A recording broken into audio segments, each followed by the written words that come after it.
Internet पर एक headline चल रही है कि बीजेपी के बड़े नेता सुब्रमण्यम स्वामी ने अचानक असदुद्दीन ओवैसी की तारीफ कर दी और उन्हें देश का रक्षा मंत्री बनाने की मांग कर डाली। लोग हैरान हैं, परेशान हैं कि ये क्या खिचड़ी पक रही है। लेकिन भाई, जरा इन राजनीतिक बयानों के चश्मे को उतार कर हमारे घर मोहल्ले के एक बेहद साधारण से उदाहरण से इस खेल को समझते हैं। मान लीजिए आपके मोहल्ले में दो कड़े प्रतिनिधित्व हैं, दो ऐसे पड़ोसी जो हमेशा एक दूसरे के धुर विरोधी रहे हैं और उन्हीं की आपसी लड़ाई पर पूरे मोहल्ले की राजनीति चलती है। अब अचानक एक दिन उनमें से एक पड़ोसी दूसरे के बेटे की तारीफों के पुल बांधने लगे और कहे कि अरे, इसे तो पूरे मोहल्ले का सेक्रेटरी बना देना चाहिए। आप क्या समझेंगे? क्या वो सच में उसका भला चाहता है? नहीं भाई, वो दरअसल अपने ही घर के बड़ों को नीचा दिखाने के लिए और सामने वाले को मोहरा बनाकर एक तीर से दो शिकार कर रहा है।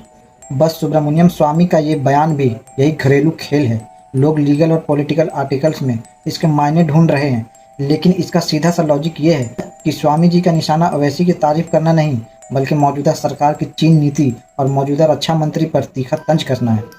वो एक विजुअल इमेजिनेशन क्रिएट कर रहे हैं कि देखिए, जो काम हमारा मौजूदा तंत्र चीन के बॉर्डर विवाद पर खुलकर नहीं बोल पा रहा, वैसी आक्रामक भाषा तो ओवैसी संसद में बोल लेते हैं।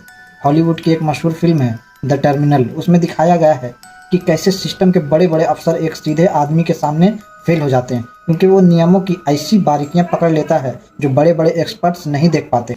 अमेरिका की जनता ने उस फिल्म को देखकर ये नहीं कहा कि अफसरों को हटाकर उस आम आदमी को हेड बना दो, बल्कि उन्होंने ये समझा कि सिस्टम के अंदर की कमियां क्या है। सुब्रमण्यम स्वामी भी वही विजुअल देश के सामने रख रहे हैं। वो जानते हैं कि ओवैसी को रक्षा मंत्री बनाना व्यावहारिक रूप से नामुमकिन है, लेकिन इस बयान का बम फोड़कर उन्होंने मीडिया और जनता के दिमाग में एक बहस खड़ी कर दी है कि क्या हमारी सीमा नीतियां उतनी आक्रामक है जितनी होनी चाहिए। यह कोई तारीफ नहीं है भाई, यह राजनीति की बिसात पर चला गया एक बेहद शातिर व्यंग्यात्मक मोहरा है, जो अपनी ही पार्टी के शीर्ष नेतृत्व को असहज करने के लिए चला गया है। आप इस देसी लॉजिक और स्वामी जी के इस बयान को किस नज़रिए से देखते हैं? नीचे कमेंट बॉक्स में अपनी गंभीर राय जरूर लिखिएगा।